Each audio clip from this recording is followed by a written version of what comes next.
Ya, hari ini kita ketemuan seorang tokoh politik muda Jawa Timur yang karirnya begitu melesat, yang membuat banyak orang mungkin terbelalak. Usianya masih 37 tahun, lahir tahun 1988, dan kemudian punya latar belakang, memang punya latar belakang pergerakan, kemudian orang pesantren. Nah, siapa dia? Beliau adalah ketua DPW atau Dewan Pengurus Wilayah Perindo Jawa Timur, Ahmad Jazuli. Selamat sore, Mas. Selamat sore, terima kasih Pak Arief. Hebat ya, aku tak panggil Mas saja lah ya, biar Terima kasih Pak Arief. Jadi Jadi gimana itu ceritanya tiba-tiba kok bisa jadi ketua DPW Perindo? Jadi yang pertama saya mengucapkan terima kasih kepada Pak Arief yang sudah berkenan mengundang saya untuk bisa hadir di kesempatan sore hari ini. Ini bagi saya adalah sesuatu yang luar biasa. Saya sekali lagi mengucapkan terima kasih. Dan yang kedua, memang ada sebuah perjalanan yang cukup panjang karena saya juga pernah dulu mengenyam sedikit pendidikan di pondok pesantren, yang kemudian setelah itu kami aktif di organisasi di Banom Nahdlatul Ulama, mulai dari IPNU, dari tingkat desa di Ranting sampai tingkat pusat di berkantor di Jakarta. Artinya saya punya sedikit bekal untuk berorganisasi. Selama saya hijrah ke Surabaya, saya ketika menjadi mahasiswa juga aktif di organisasi pergerakan, sehingga itu menguatkan saya untuk harus berperan aktif dalam persoalan politik untuk mengawal dan bagaimana menyampaikan aspirasi-aspirasi masyarakat, terutama orang-orang kecil. Setelah itu langsung kami bercerita singkat saja, Pak. Pernah saya di pemilu 2018-19 terlibat aktif juga sebagai calon legislatif. Waktu itu berangkat dari Dapil Malang Raya untuk caleg provinsi. Partainya apa? Waktu itu saya di PKB. PKB. Sampai di 2020-21, seingat saya, DPW P3 Jawa Timur menunjuk Bunyai Munjidah sebagai ketua DPW, sehingga waktu itu karena kami aktif di PWNU Jawa Timur, Bunyai meminta kepada para kiai sepuh bagaimana teman-teman yang muda-muda ini bisa dilibatkan untuk membangun P3. Kalau nggak salah sih saya kenal Mas Jazuli itu ketika sama Bu Bunjidah ya. Iya, betul.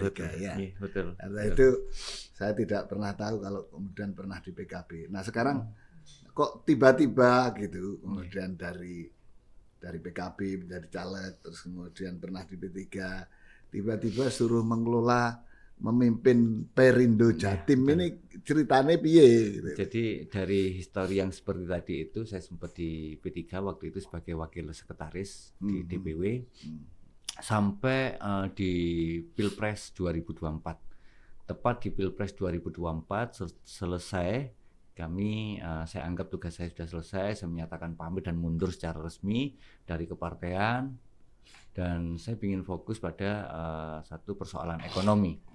Nah, berlatar belakang itulah kami ketika kami diminta karena memang ini adalah koneksi teman-teman di Jakarta, karena komunikasi saya dengan tim di Pilpres. Jadi lebih pada koneksi politik ketika kemudian sama-sama menjadi tim ses Pilpres itu. Betul, ya. Jadi ini yang 2019 atau 2024? Yang 2024. 2024 ya. 2024. Koneksi politik kami cukup bagus, komunikasi yang intens, sehingga juga dari situ memang ada beberapa permintaan dari Kiai Sepuh yang memang saya diminta untuk bagaimana membantu Pak Hati untuk membesarkan Perindo di Jawa Timur. Oh, jadi awalnya malah yang minta kiai-kiai ya? Ya, beberapa kiai sih. Beberapa kiai yang memang menurut saya sebagai Kiai Sepuh dan memang guru kami.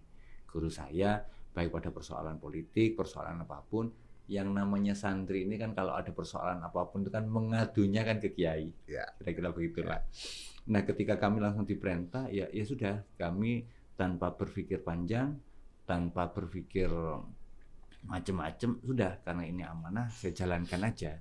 Jadi yang dimaksud Pak Hati itu adalah Pak Haritanu, Ketua DPP Perindo, ya, yang juga owner dari perusahaan media yang sangat besar di Indonesia. Pokoknya konglomerat, salah satu konglomerat lah yang lahir di Surabaya, jadi asal Surabaya. Jadi Pak Hati itu adalah Pak Haritanu, ya, Pak Haritanu Sudibyo. Ya.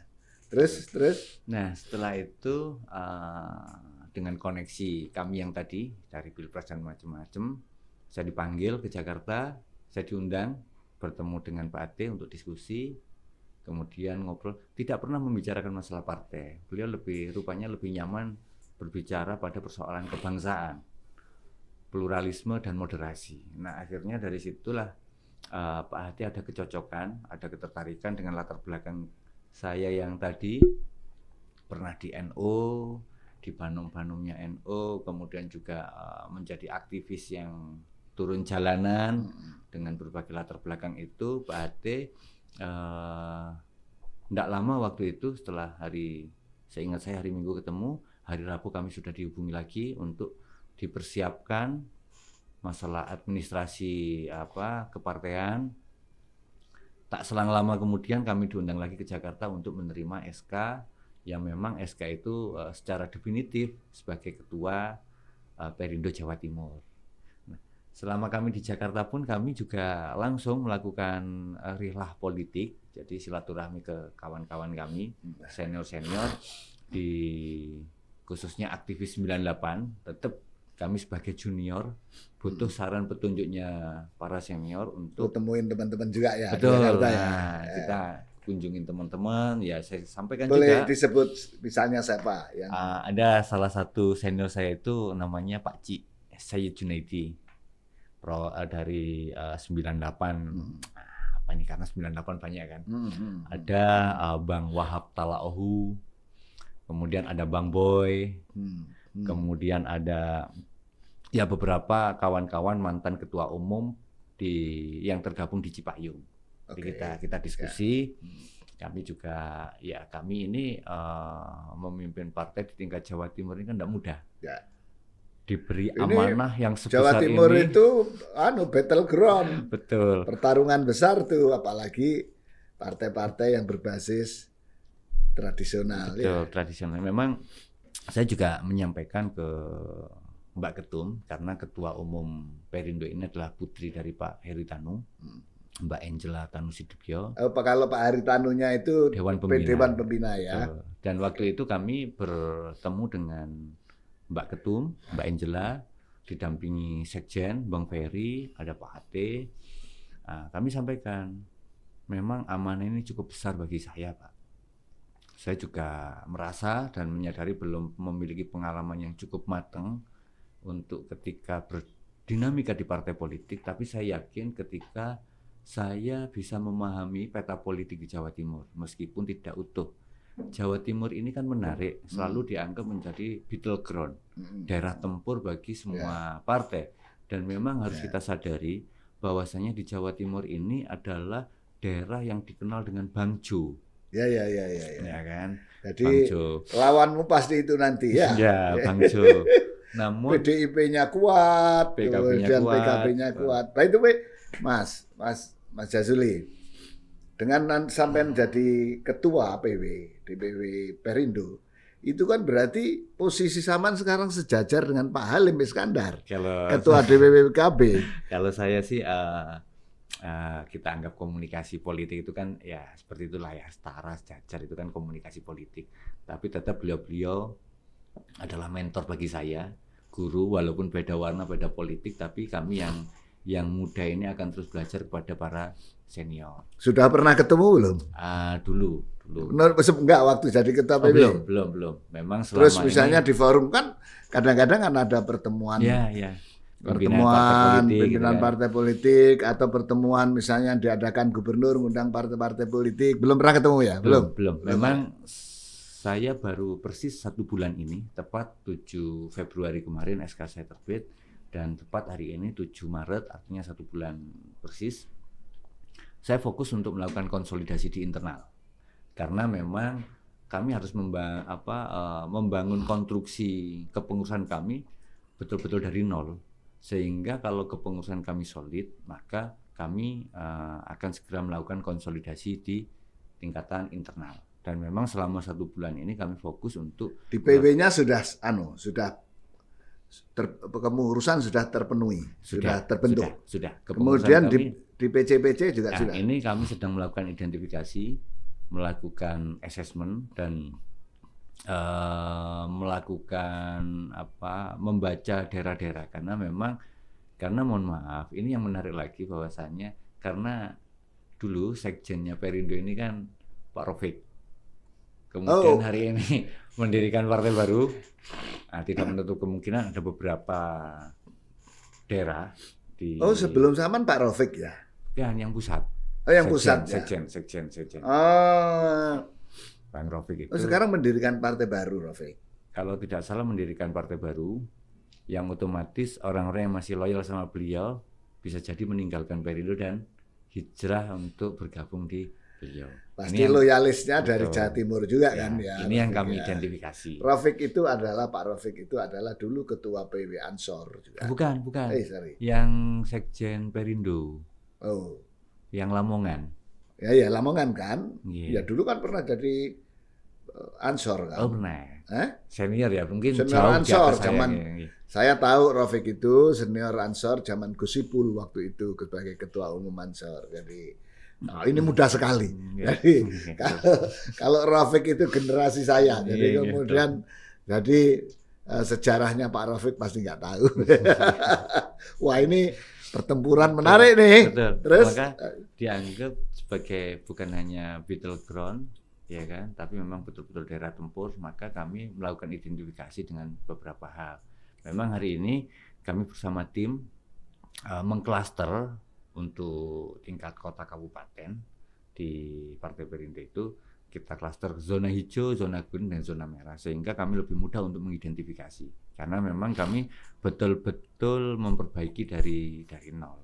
Ngomong-ngomong target suara untuk 2029 berapa sih? Saya tidak muluk-muluk untuk menargetkan kursi di kota kabupaten, provinsi maupun RI. Yang pasti saya sadar bahwasannya kawan-kawan kami di kota kabupaten itu sudah cukup lama berjuang di Perindo, maka saya menargetkan setidaknya para pimpinan, ketua maupun sekretaris ini harus duduk. Artinya kota kabupaten. Baik duduk di kota kabupaten maupun duduk di provinsi. Betul. Setidaknya ya per kota kabupaten ya saya target saya 1, 2 sampai 3. Artinya sangat realistis lah. Ya. Jadi kita hitung dengan kos biaya politik juga masih bisa kita jangkau. Kemudian kita menyiapkan food gather itu juga realistis. Kemudian untuk irisan-irisan pemilih itu pun juga masih sangat bisa dijangkau oleh kawan-kawan. Artinya kita nggak terlalu muluk-muluk. Begitu pula kami yang di Jawa Timur, saya pun menargetkan tidak terlalu tinggi. Setidaknya target maksimal kami 1 fraksi. Karena kita lihat ada 14 dapil yang mungkin ada beberapa dapil yang bisa kita jangkau, ada beberapa dapil yang mungkin tidak bisa kita jangkau. Begitu pula di RI pun sama, setidaknya kami akan menyumbang ya sesuai dengan yang ditarget oleh RI. Paling tidak 3 sampai 4. Ini harapan kami ke depan. Mas Jazuli kan berangkat dari NU, ya kan? Yeah.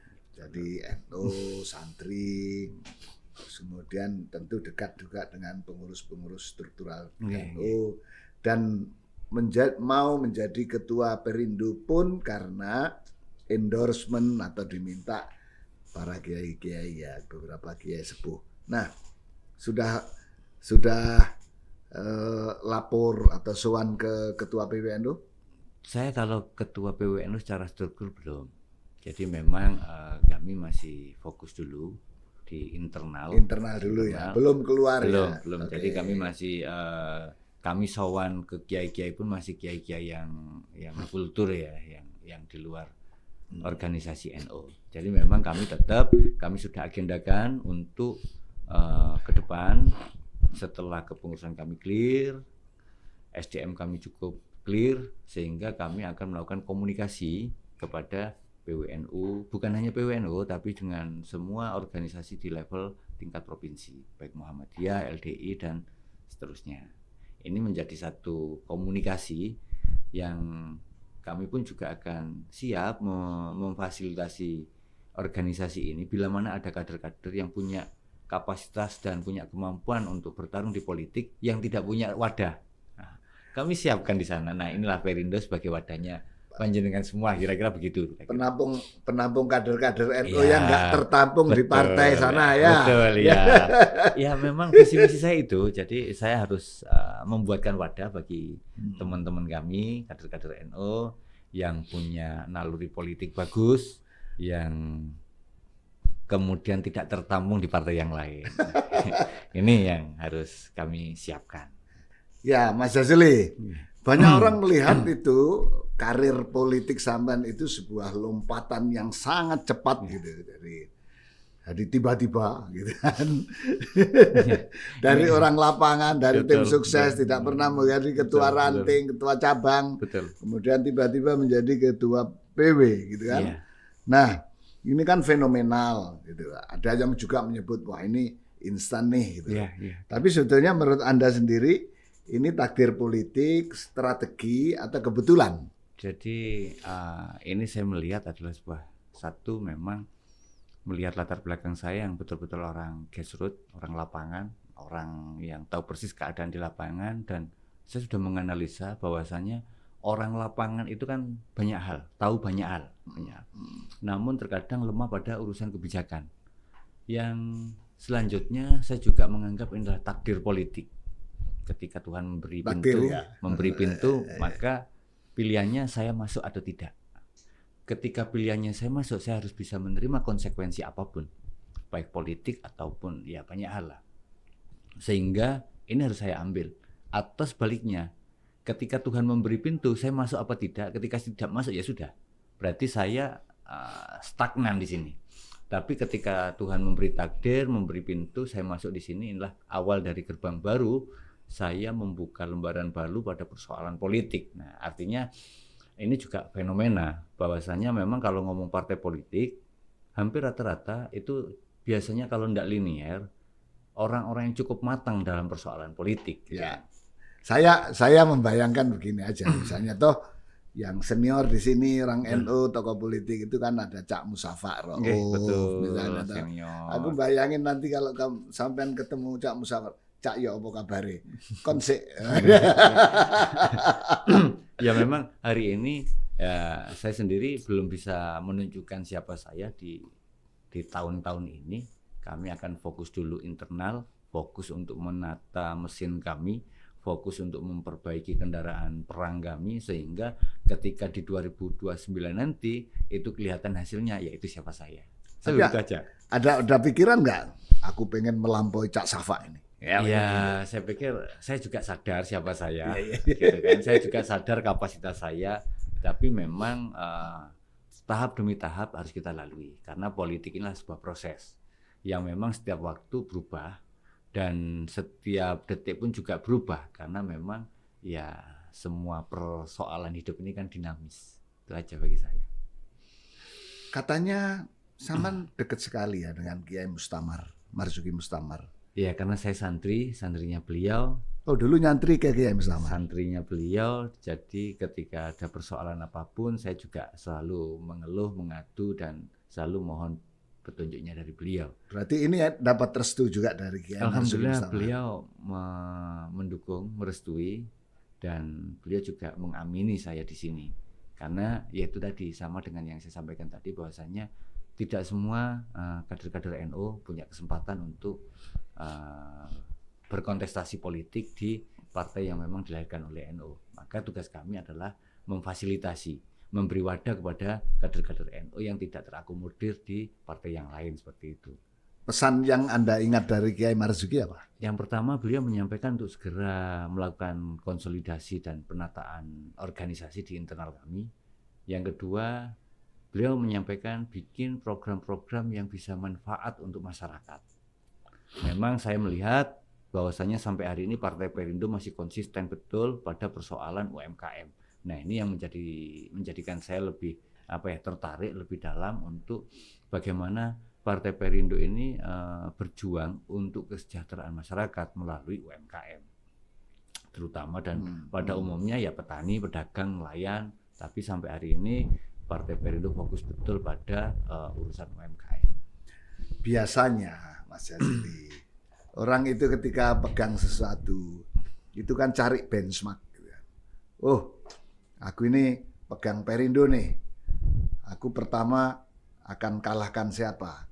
Kalau boleh tahu, yang sama jadikan benchmark, yang sama jadikan pesaing untuk bersama-sama bertanding nanti itu partai apa? Jadi saya melihat fenomena hari ini banyak partai baru maupun partai yang selevel dengan kami, karena partai yang anggaplah tidak lolos 4%, ya pasti kami berkontestasi dengan partai yang belum lolos 4% gitu kan. Kita harus sama-sama berjuang. Ini yang menjadi tantangan bagi kami. Memang ada satu partai yang memang sudah kemarin juga declare untuk bisa mencapai di 4%, tapi itu bukan mematahkan arang kami terus akan semangat juga. Partai apa itu? PSI. Partai Gajah ya. Partai Gajah. Jadi justru saya termotivasi. Perindo nggak takut digulung gajah? Kita lebih pede ya. Jadi kalau analogi guyonan saya hari ini ketika Raja Abraha menyerang Ka'bah, dengan pasukan bergajah, kami sebagai burung ababil membawa kerikil-kerikil kecil itu untuk melindungi, itulah kira-kira analogi sederhananya begitu. Jadi Perindonya kerikil ya. Iya. Melawan gajah. Menarik nih. Oke. Nah, selain melalui senjata UMKM, itu kan UMKM kan sebagai satu program untuk pemberdayaan masyarakat ya, yang diharapkan juga mengikat elektoralnya. Ya. Selain itu apa kira-kira? Jadi memang sampai hari ini setelah saya dalami, saya pelajari, memang partai kami ini belum ada satu ideologi yang kuat kecuali memang ideologi Pancasila atau kebangsaan. Tapi memang saya melihat bahwasannya kami butuh sebuah konsep ideologi ekonomi yang memang harus kami kaitkan dengan persoalan politik seperti dua sisi mata uang. Kalau antara ekonomi dan politik ini bersatu, maka itu akan menjadi satu kekuatan. Nah, hari ini kami fokus pada penguatan ideologi ekonomi kerakyatan, yang mana hal itu pada persoalan UMKM. Kita lihat bahwasanya fenomena hari ini banyak sekali masyarakat kita yang menjerit masalah ekonomi. Bukan hanya persoalan judol, tapi juga persoalan pinjol ini yang erat kita lihat. Persoalan yang harus kita carikan solusi. Nanti kalau arahnya kerakyatan, nanti nggak berbenturan dengan Gerindra, PDIP. Saya pikir memang semua partai selalu menciptakan slogan-slogan kerakyatan ya, tapi memang masyarakat sendiri juga bisa menilai mana partai yang betul-betul memberikan manfaat, partai yang betul-betul bisa menjadi solusi bagi persoalan atau bagi jeritan rakyat. Nah, itu yang bisa dilihat oleh masyarakat. Jadi tidak lagi ngomong partai merah, hijau, kuning, putih dan lain sebagainya, tapi masyarakat sendiri yang akan menilai. Karena saya melihat fenomena sekarang ini atau nanti itu akan berbeda betul dengan fenomena di 2024 maupun 2019. Itu menariknya. Ya, ini yang menarik juga itu. Anda sendiri pengen nanti nyalek nggak? Yang pasti saya sebagai petugas partai itu pun juga harus bagaimana menjalankan kepartean ini. Maka untuk supaya partai kami aman, ya ketua partai harus nyalek juga. Harus nyalek. Persoalan nanti seperti apa, bagaimana?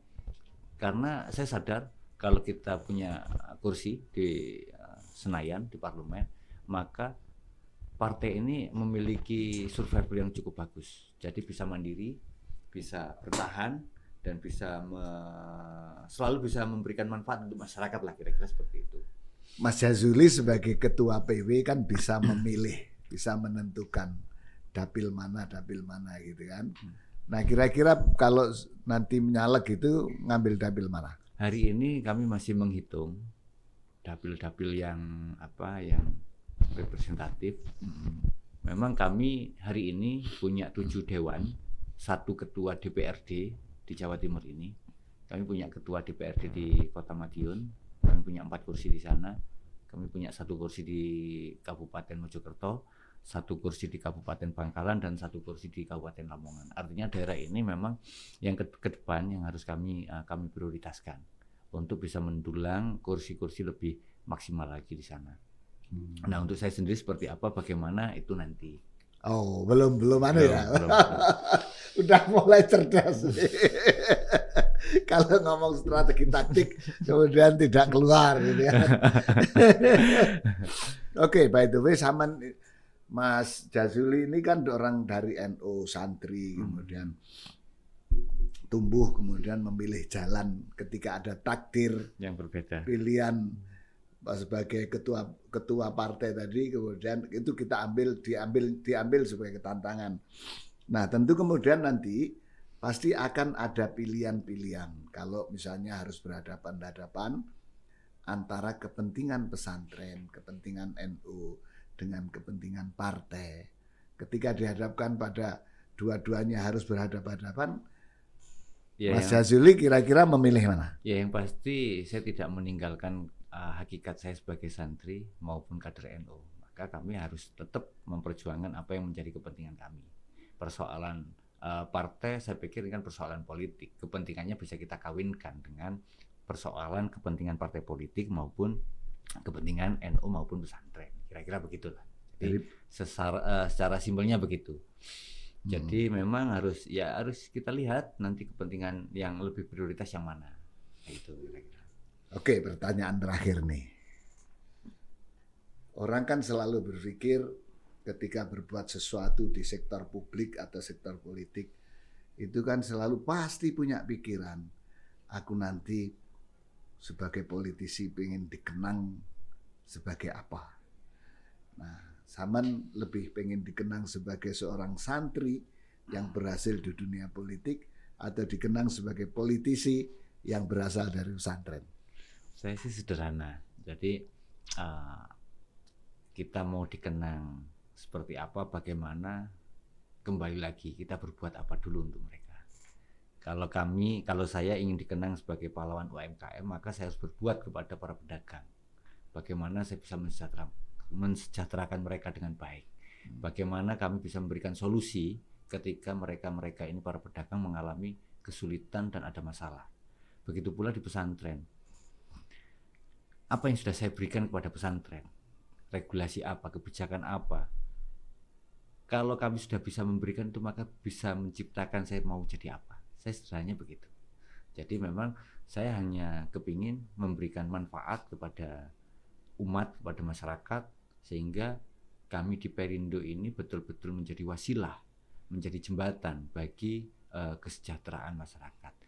Memang hal itu senada dengan dilahirkan dan didirikannya Perindo, karena memang bertujuan untuk mensejahterakan masyarakat melalui gerakan UMKM, petani, nelayan, dan memang aktivitas-aktivitas masyarakat kecil. Ini yang betul-betul diperjuangkan sampai hari ini. Meskipun kami belum mampu melenggang ke Senayan, tapi program-program itu terus berkelanjutan dengan kita juga memberikan dukungan berupa rombong, gerobak, bahkan sampai di level modal pun kita berikan kepada masyarakat. Memang karena kita belum mampu ke Senayan, jadi masih belum maksimal. Tapi Mas Jazuli yakin nanti 2009 bisa mengirim orang? Insya Allah. Saya yakin, optimis ya? Kalau sampai nanti PT 4% itu tidak lagi menjadi sebuah persyaratan untuk ke Senayan, insya Allah kami bisa menyumbang 3 kursi dari Jawa Timur. Wow. Sudah kita petakan itu, tinggal nanti bagaimana strateginya ya nanti. Kira-kira begitu. Sebab untuk menunjukkan aku santri loh, aku isa loh. Gitu. Insya Allah begitu. Oke, makasih Mas Jazuli. Sami-sami. Makasih sekali dan selamat. Ya, ini luar biasa. Saya kagum dengan Anda, usia 37 dan menjadi ketua partai di Jatim. Jadi kita akan menggunakan forum ini sebagai sesuatu yang memberikan insight kepada baik anak-anak muda, kemudian apakah itu politisi, apakah itu pebisnis, apakah itu orang yang bergerak di dunia profesional dan lain sebagainya. Sehingga hidup ini harus selalu menjemput takdir dan kemudian menentukan pilihan apakah takdir itu kita terima atau kemudian kita abaikan. Jadi satu hal yang dari Mas Jazuli penting bahwa dia ada pintu takdir dan kemudian dia pilih masuk ke dalam pintu takdir itu. Nah, sampean bagaimana? Apakah juga akan bersikap begitu atau cukup menjadi orang yang begini-begini saja? Ikuti terus perbincangan kita setiap saat.